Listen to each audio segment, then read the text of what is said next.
皆さんこんにちは。おっちょこちょいのどじこです。今日は2022年12月8日です。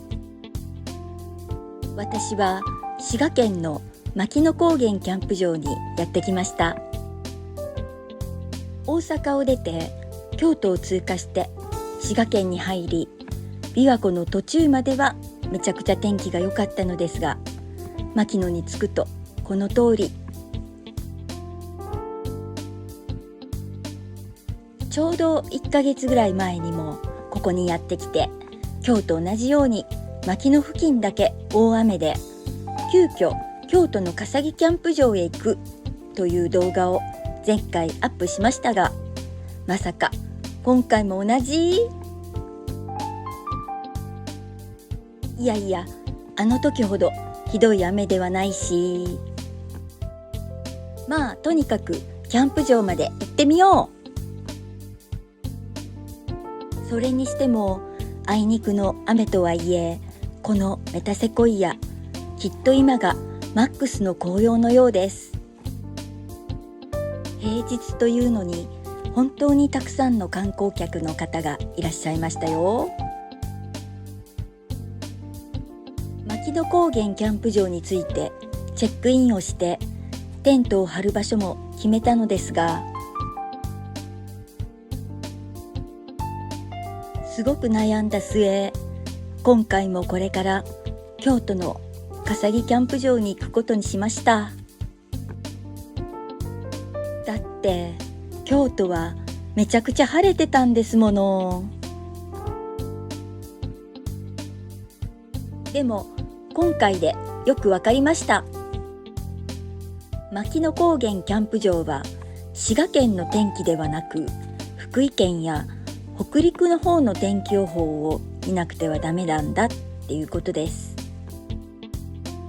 それにやっぱり私は雨の中テントを張る根性がありません。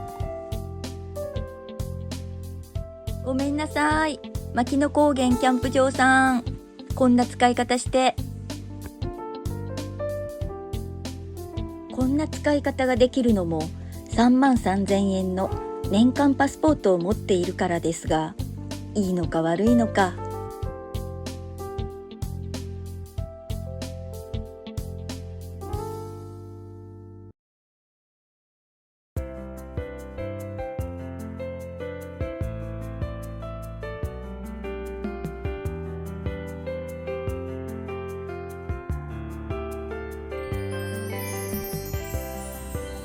はーい、ここは京都の笠木キャンプ場です。めっちゃいい天気で暑いくらいです。もうしのごの考えずにここで楽しみます。今日は冬キャンプ用に買い揃えたギアの紹介もしていこうと思います。何を買ったかと申しますと、アラジンのガスストーブと冬用のシュラフと、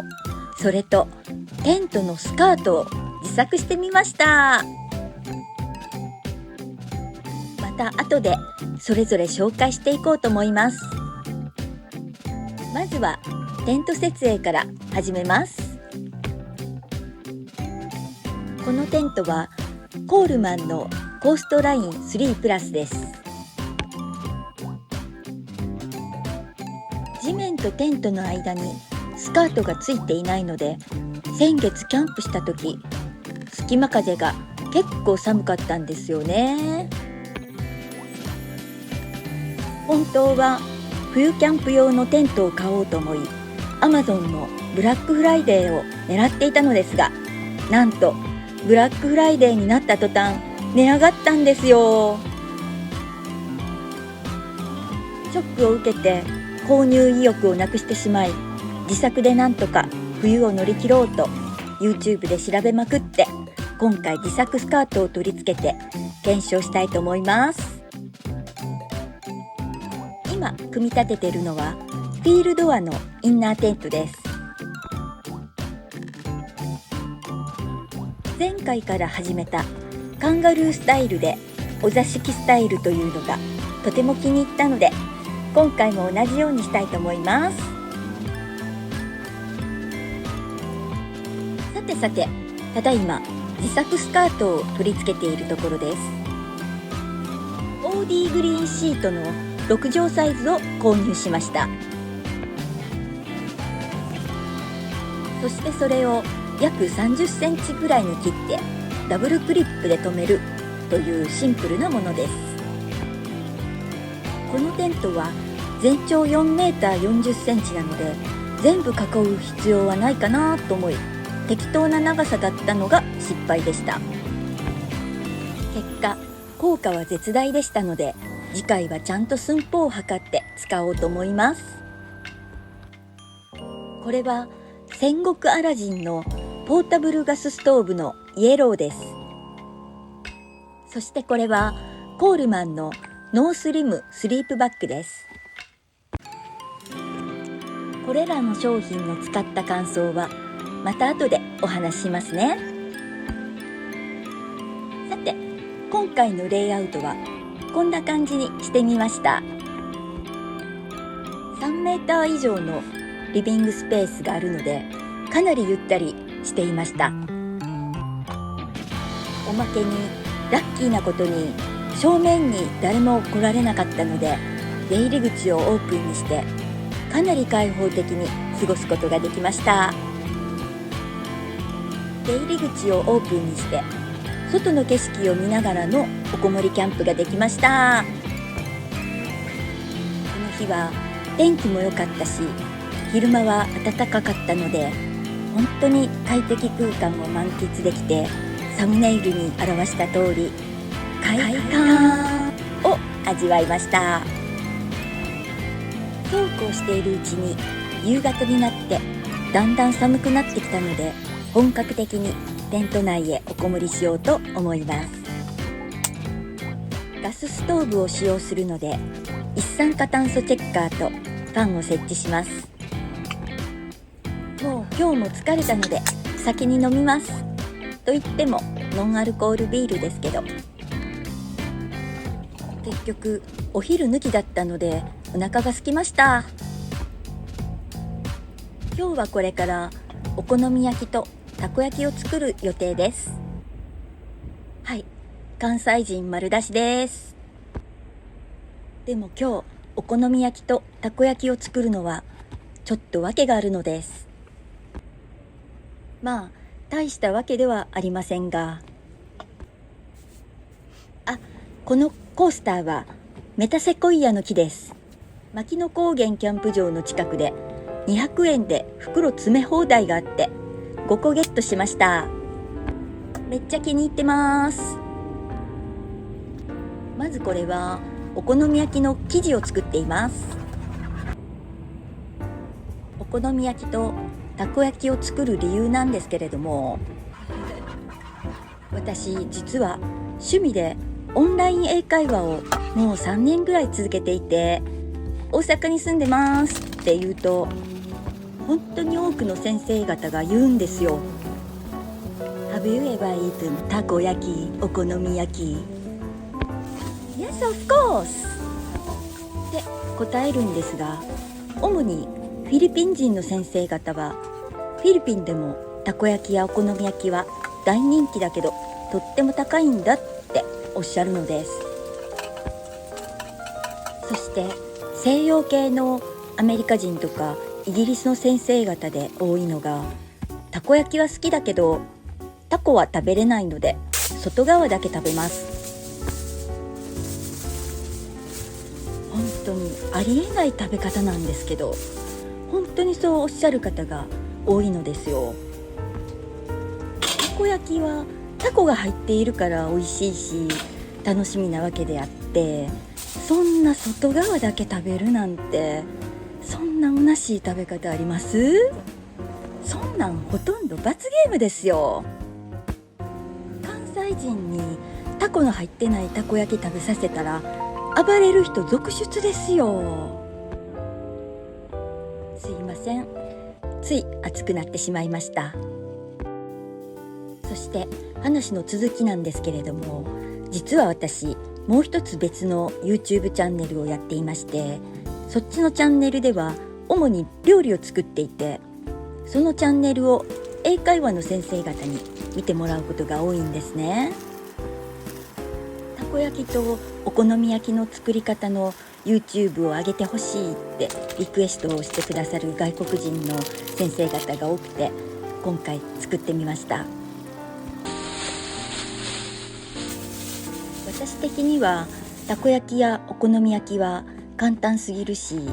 えないから避けてたメニューだったんですが、キャンプしながらだったら動画が成り立つかなって思ったのです。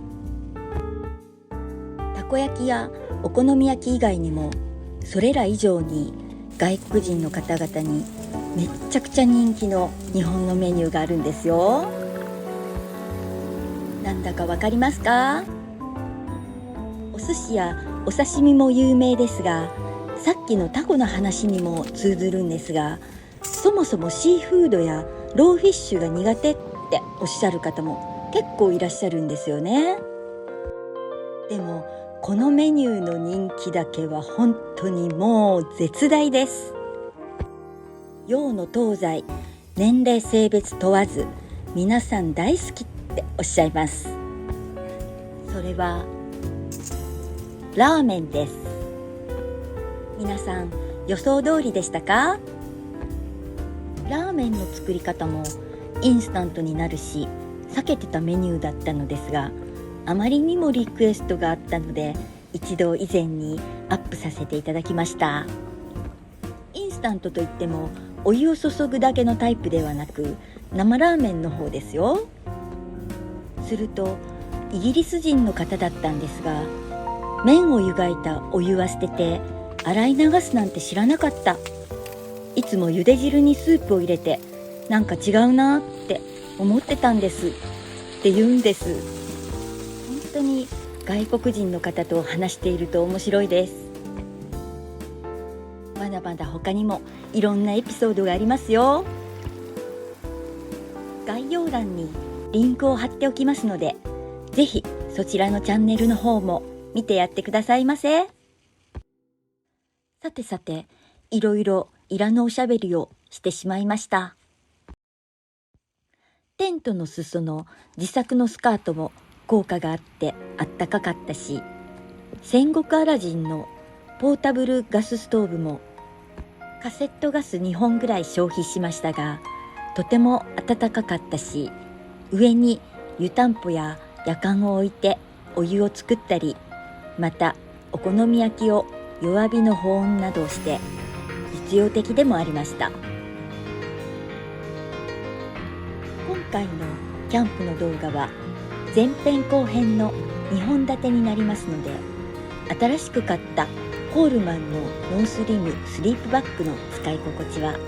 今夜の状態を後編の方で報告したいと思います。